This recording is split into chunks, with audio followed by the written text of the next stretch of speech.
Смотри! О! Сука!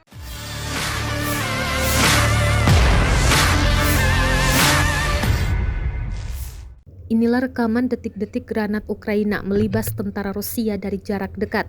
Rekamannya ramai beredar di Telegram pada Rabu 8 Februari 2023. Tampak pasukan Ukraina menembak menggunakan peluncur granat ke arah tentara Ukraina di pemukiman.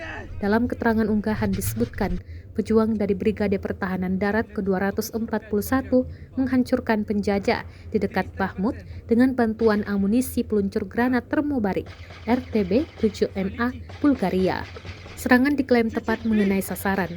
Jumlah korban tidak dirincikan termasuk lokasi pasti penyerangan. Sebelumnya diketahui penyelidikan yang dilakukan oleh WELT, surat kabar Jerman, menemukan bahwa Bulgaria diam-diam memberi Ukraina amunisi yang mencakup sepertiga dari kebutuhan tentara Ukraina. Welt menyampaikan bahwa pemerintah Bulgaria mengizinkan perantara untuk mengekspor amunisi ke Ukraina melalui perantara di luar negara dan tidak langsung ke Ukraina.